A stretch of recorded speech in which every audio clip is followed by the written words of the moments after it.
Today I'm going to tell the story of a guy. He believed in love, but one day everything fell apart in an instant. It's a story about how easy it is to lose something that seemed eternal. Perhaps in it you'll recognize not only his pain, but also your own fears. Let's begin. The sunlight was streaming through the thin curtains, painting fanciful patterns on the walls of our bedroom. I opened my eyes slowly, turning to see Liz still sleeping next to me. Her golden hair was strewn across the pillow, creating a halo around her beautiful face. I couldn't hold back a smile looking at her. 5 years. 5 amazing years we'd been together, and every morning I woke up feeling like I'd won the lottery of life. Liz wasn't just my girlfriend. She was my best friend, my rock, my everything. Careful not to wake her, I slipped out of bed. I tiptoed into the kitchen, determined to make breakfast. Scrambled eggs and bacon, freshly squeezed orange juice, toast with jam, just the way she likes it. As I cooked, I mentally went over our plans for the future. We talked about getting married, a house in the country, children. Sometimes I thought I didn't deserve such happiness, but Liz always said that we were made for each other. When breakfast was ready, I heard light footsteps behind me. Turning around, I saw Liz, sleepy and disheveled, wearing my t-shirt, which was too big for her. "Good morning, sleepyhead," I smiled, handing her a cup of coffee. She took the cup, took a sip, and set it on the table. Then she just hugged me, nuzzling her nose into my chest. "I love you, Joe," she murmured. "I love you too," I replied, kissing the top of her head. At that moment, life seemed perfect. I didn't think it would change anytime soon. It started with a little cough. It wasn't a big deal, just a slight sore throat. I chalked it up to spring allergies or maybe a slight cold. Liz insisted I see a doctor, but I dismissed it. "It'll go away on its own," I said. But it didn't. The cough got worse, and the weakness got worse. I started to get tired faster than usual. At work, coworkers started giving me worried looks, and then I started losing weight. Liz kept up. Every day she reminded me to get checked out. Finally, I gave in and made an appointment.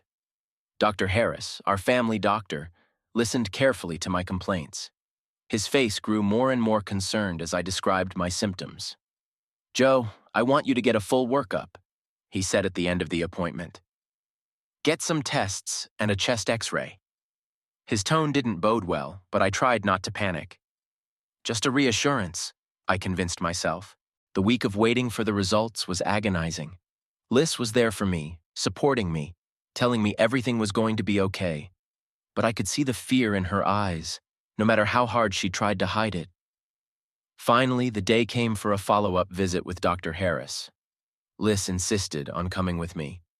Sitting in the waiting room, we held hands and I could feel her fingers trembling.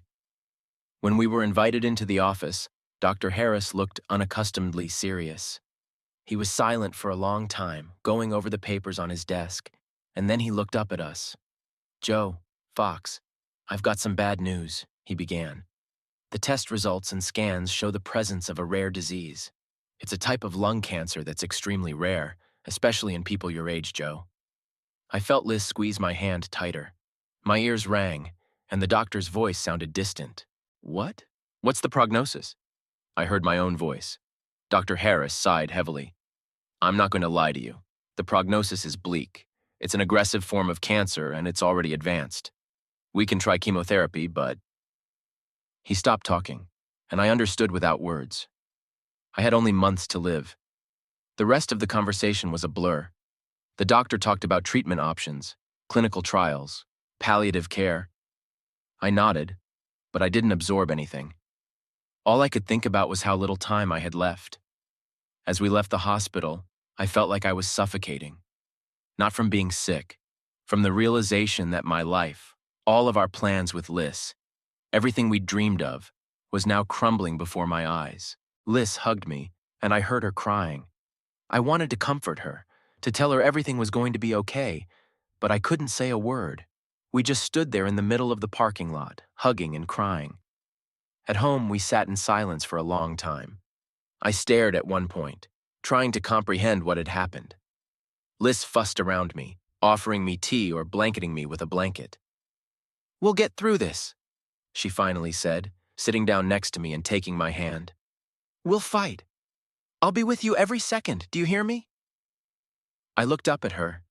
Her eyes were red from crying, but determination burned in them. And in that moment, I realized how lucky I was to have someone like her by my side. I love you, I said, pulling her to me. I love you too, she whispered. We'll get through this together. We hardly slept that night. We lay in each other's arms, talking about the past, about the present, carefully avoiding the future. I told her how I had fallen in love with her at first sight. She recalled our first date. We laughed and cried, and I tried to memorize every second of that night. In the morning, our new life began, a life where every day could be our last.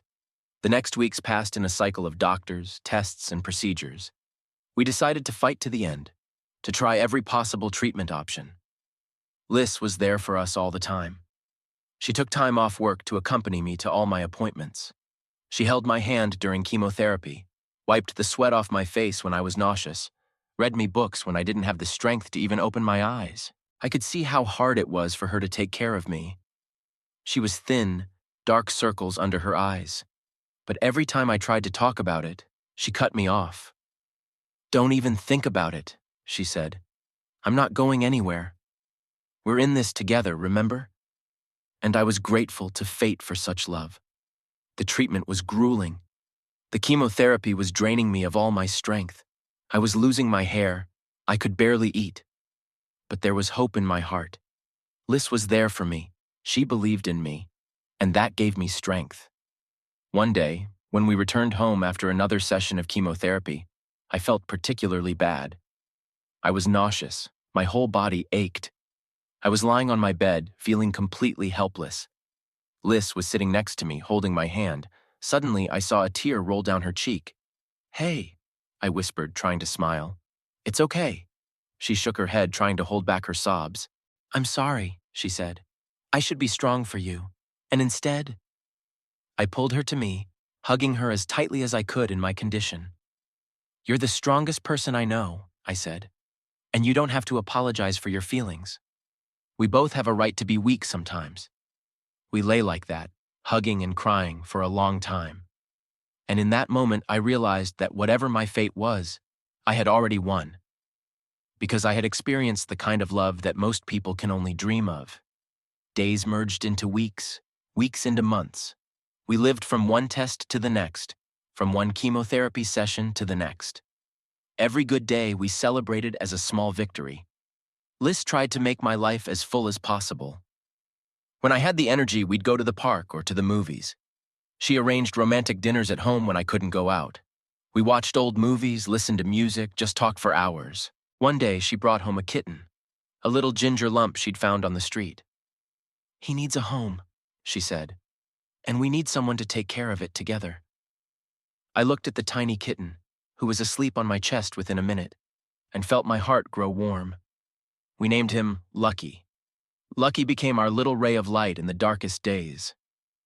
When I was in a bad way, he would lie down next to me, purring, and it would get easier.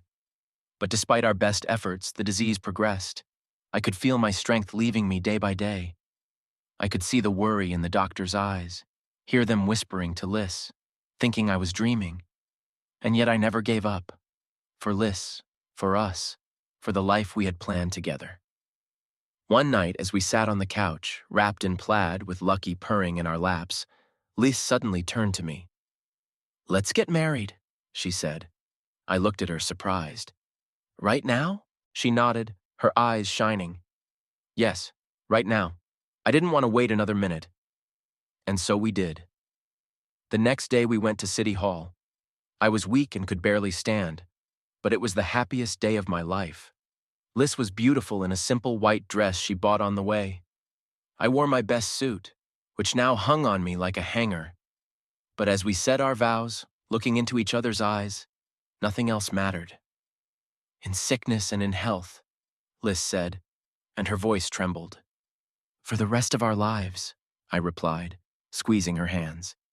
We both knew that the end might come too soon, but in that moment it didn't matter. We were together. We were a family.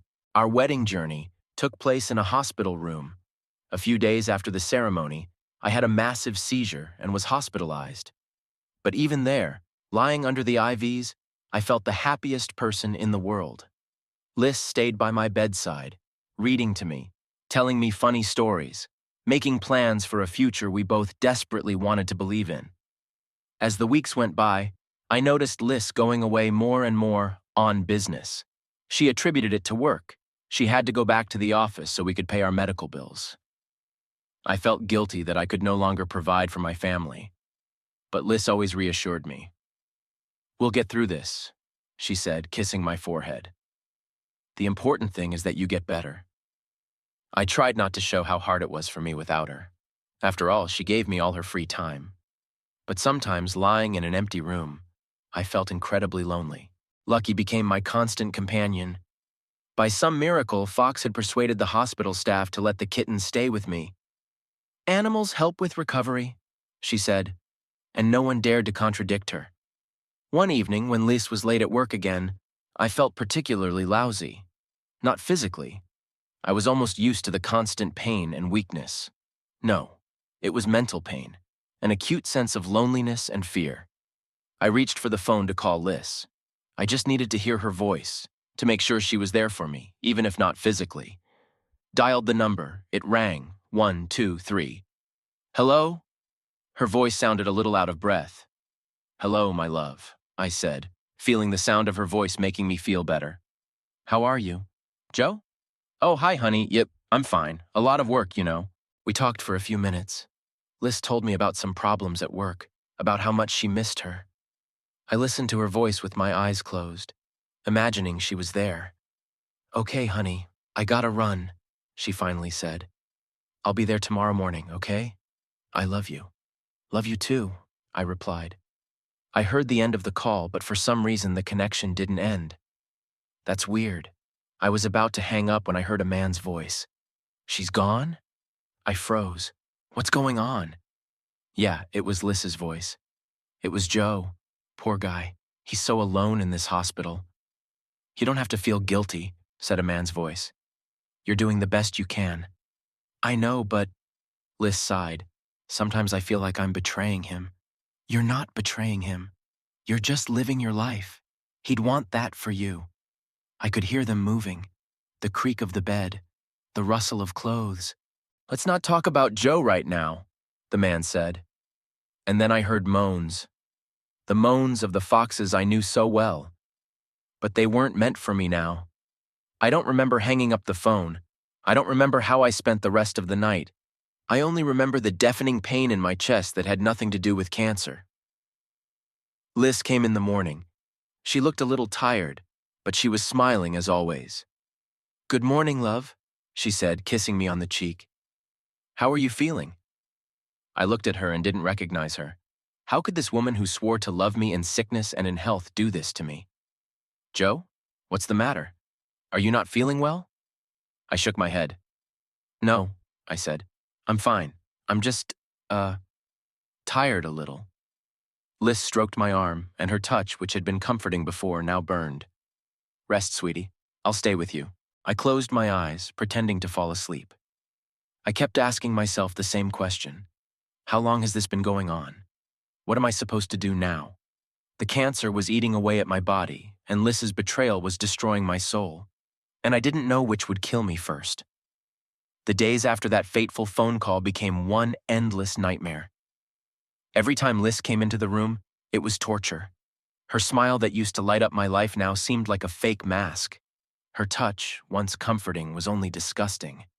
I couldn't bring myself to tell her that I knew the truth, partly out of fear of being all alone, partly out of some twisted hope that this was all a mistake, a terrible dream I was about to wake up from. Liz didn't seem to notice anything. She kept nursing me back to health, talking about her days at work, making plans for a future I no longer believed in. "When you get better, we'll go to the sea," she said, adjusting my pillow. "Remember how we used to dream of a house on the beach?" I nodded, unable to utter a word. The dreams of the future that used to give me the strength to fight now seemed like a cruel mockery of fate. One day when Liz was late for work again, I couldn't stand it. Gathering all my strength, I got out of bed and went to the window. The hospital park below lived its own life. Nurses hurried along the paths. Patients strolled with relatives. Someone sat on a bench, putting his face to the sun. Suddenly, I saw her. Liz was walking down the alley, holding hands with a tall man. They were talking animatedly about something, and I saw her laughing, lightly and carefree, as she hadn't laughed near me in a long time. I watched as they stopped at the fountain. The man pulled Liz to him and kissed her. She didn't resist. On the contrary, she responded to the kiss with obvious enthusiasm. At that moment, something inside me finally broke. I turned away from the window, feeling nausea coming up my throat. I reached the bed and collapsed on it, gasping with sobs and pain, both physical and mental. When Liz came into the room an hour later, I had already pulled myself together. She looked a little flustered, a blush playing on her cheeks. "Sorry it took so long," she said, kissing my forehead. "Traffic was terrible." I looked at her and didn't recognize her. How could this woman who swore to love me forever lie to my face so easily? "It's okay," I heard my voice. "I realize you have a lot on your plate." Fox smiled with obvious relief. "You're so understanding, Joe. I don't know what I did to deserve such a husband." I don't know either, I thought, but I didn't say anything out loud. The next few days turned into a strange game. I pretended I didn't know anything, that everything was the same. Liz continued her deception, increasingly staying late at work and making more and more elaborate excuses. I began to notice details that had previously escaped my attention. A new dress she bought on sale.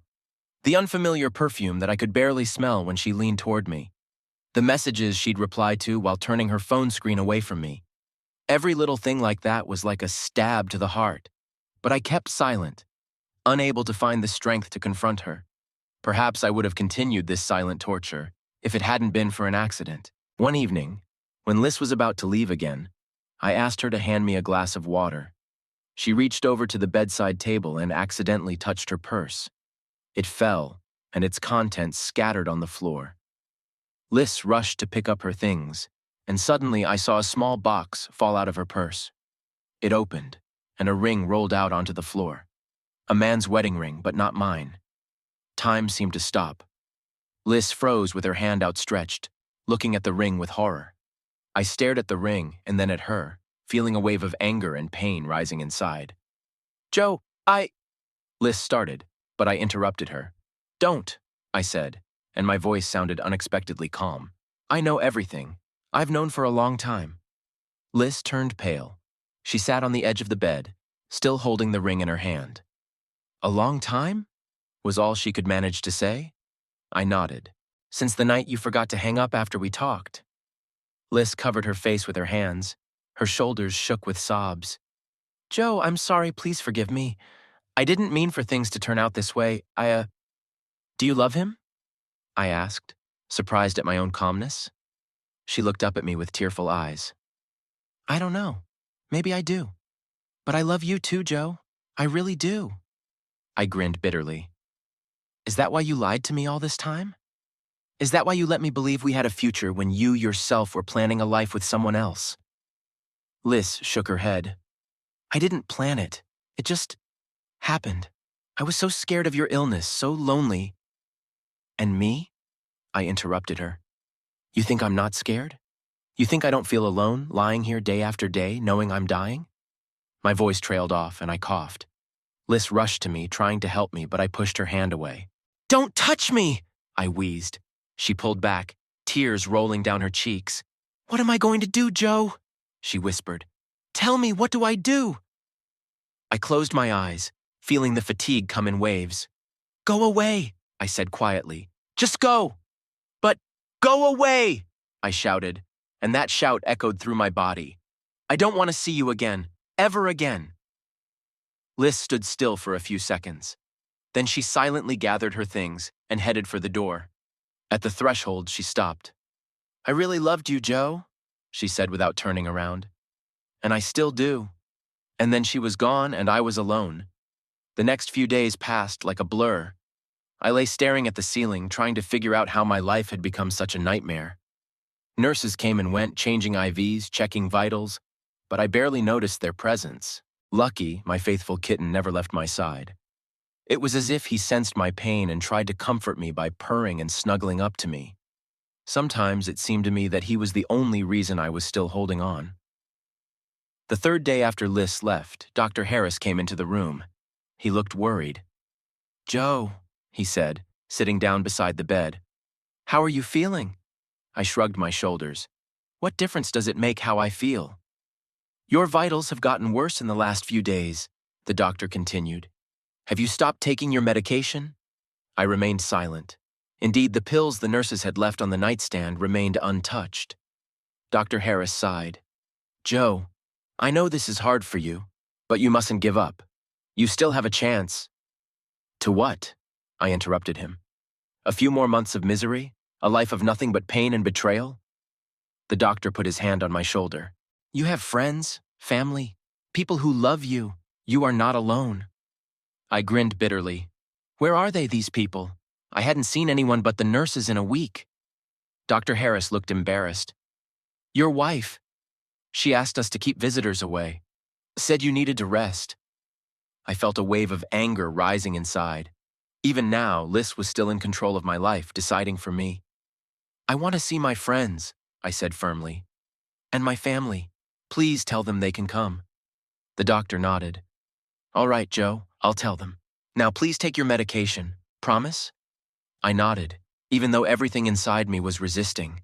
Why prolong this agony? But a part of me still clung to life, even if it was so painful and empty. The next day, the ward was filled with people. My parents came, my sister and her husband, a few friends from work. They seemed shocked by my condition. Apparently, Lise had told them I was doing fine. "Why didn't you tell us?" cried my mom, holding my hand. "We would have gotten here sooner. We would have helped." I didn't know what to say. How to explain that I didn't realize how bad it was? That I believed Liz when she said she was doing fine, that I had nothing to worry about? My friends told me the news, tried to joke, but I could see the pain and fear in their eyes. They were saying goodbye, though no one said it out loud. When everyone left, I felt a strange relief. It was as if the weight I had been carrying all this time had gotten a little lighter. I was no longer alone in this struggle. The days flowed in a new way. I always had visitors now. My parents practically moved into the hospital, taking turns at my bedside. Friends came every day, bringing news from the outside world. No one talked about Liz, though I could see the questions in their eyes. She must have told them some story to explain her absence. I didn't ask, and they didn't dare bring it up. After Liz left, I felt something inside me finally snap. The ostensible calm I'd tried to maintain in her presence crumbled like a house of cards. The wave of pain I'd been holding back for so long washed over me. I lay there, staring at the ceiling, memories swirling in my head. Our first meeting, our first kiss, the marriage proposal, the wedding. And every happy memory now resonated with a sharp pain, as if someone had stabbed me in the heart. How could she? That question throbbed in my temples, unrelenting. How could she betray our love, our vows, everything we'd built together? I tried to justify her actions, to understand what had pushed her into the arms of another man, but each attempt only made the pain worse. Nights became the hardest time. In the silence of the room, I could hear the echo of her laughter, feel the ghostly touch of her hand. And then I remembered that now she was laughing with another, touching another, and a wave of despair and rage swept over me. I hated her for betraying me. I hated Mark for stealing the last few months of happiness from me. But most of all, I hated myself for still loving her, for the part of me that still hoped for her return. Lucky, my faithful kitten, had become the only being I could trust unconditionally. His unconditional love and devotion became a bitter reminder of what I had lost. The days merged into one endless torture. The physical pain of the disease seemed insignificant compared to the mental anguish. I began to refuse medication, hoping that death would come sooner and relieve me of this nightmare. Family and friends tried to support me, but their words of sympathy only added to my feelings of loneliness and betrayal. How could they possibly understand what it was like to die with a broken heart? In moments of weakness, I imagined Lise coming back, begging for forgiveness, swearing eternal love. But reality shattered those fantasies mercilessly every time. She made her choice, and that choice was not in my favor. One night, when the pain became unbearable, I snapped.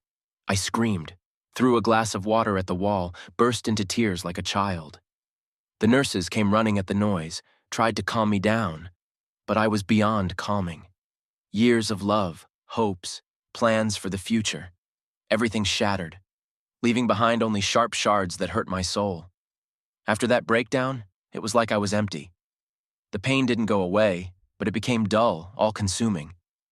I stopped talking to visitors, barely reacted to doctors.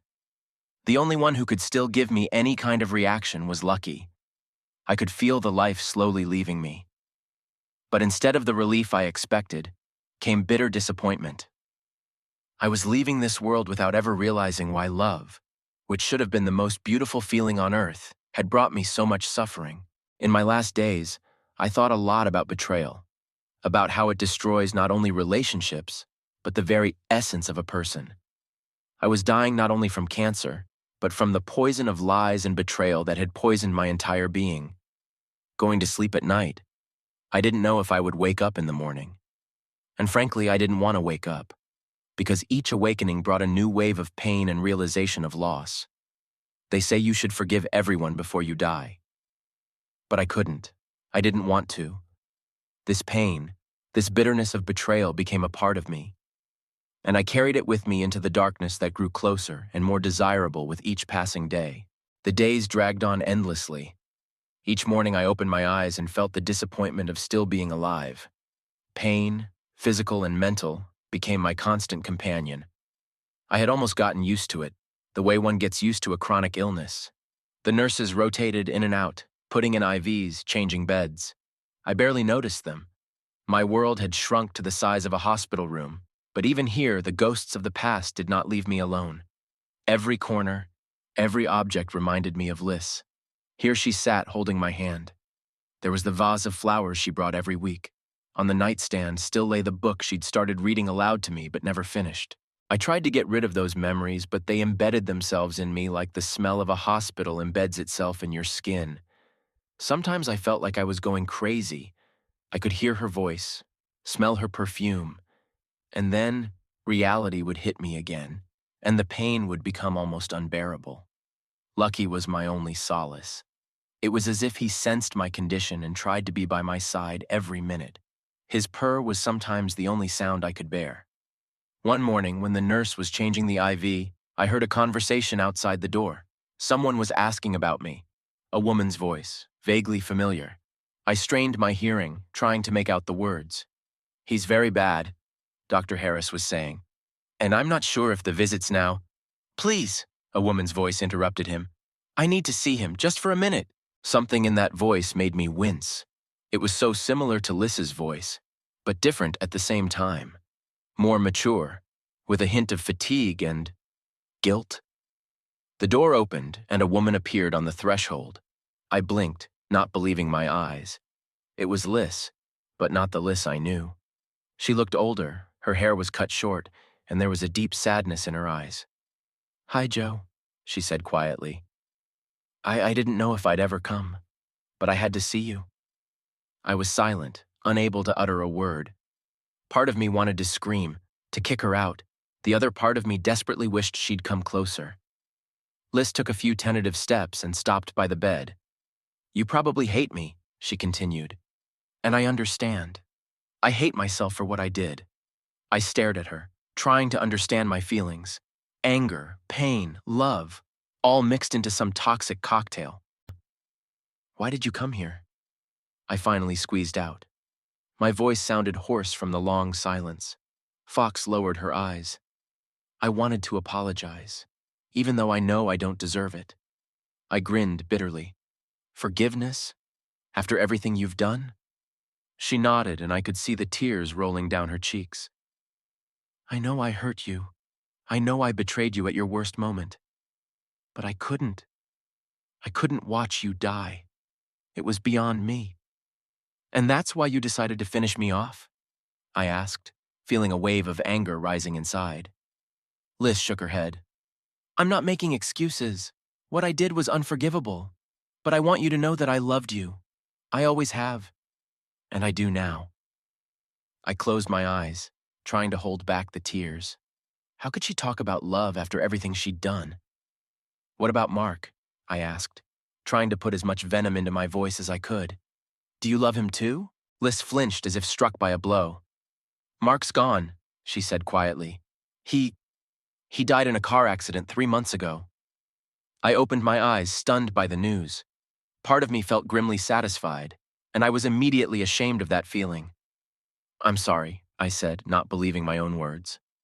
Liz nodded. After he died, I'd been thinking a lot. About life, about death, about you and me, and I realized what a terrible mistake I'd made. She paused, as if gathering her strength. I'm not asking you to forgive me, Joe. I know I don't deserve it, but I want you to know that I will love you for the rest of my life, and I'll regret my betrayal every minute of it. I stared at her, not knowing what to feel. Anger, pain, pity all mixed into some unimaginable cocktail of emotions. Go away, I finally said. Please, just go. Liz nodded, tears still streaming down her cheeks. I understand. I'm sorry, Joe, for everything. She turned toward the door, but stopped suddenly. I'll pray for you, every day, and if there is life after death, I will seek you out to ask for forgiveness again and again. With these words, she walked away, leaving me alone with a storm of emotions. The next days passed like a blur. Liz's visit stirred up the feelings I'd tried so hard to bury. I tossed between anger and longing, between the desire to forgive and the desire for revenge. Lucky seemed to sense my condition. He never left my side, as if trying to protect me from the invisible demons that tormented my soul. One night, when the pain became unbearable, I called the nurse and asked for more painkillers. She looked at me sympathetically and shook her head. We can't increase the dose, Mr. Riley. It's dangerous to your heart. I looked at her with despair. Please, I whispered. I can't take this pain anymore. She sighed and sat down on the edge of the bed. Listen, she said quietly. I shouldn't have to tell you this, but there is a way. If you really want to get rid of the pain for good. I looked at her, not believing my ears. Is she really offering me what I think she's offering me? Do you mean... I started, but she interrupted me. I'm not suggesting anything. I'm just saying there is a way. If you decide to do it, let me know. I'll help you. With those words, she walked away, leaving me utterly confused. The death I'd been so afraid of all these months suddenly appeared before me as deliverance. A way to end the pain, to stop feeling, to forget the betrayal and the lost love. I spent a sleepless night weighing the pros and cons. In the morning, I was exhausted, but the decision was made. When the same nurse came to change my IV, I looked her in the eye and nodded. She understood without words. Are you sure? She asked quietly. I nodded again. Yes, I'm ready. She pulled a small vial from her pocket.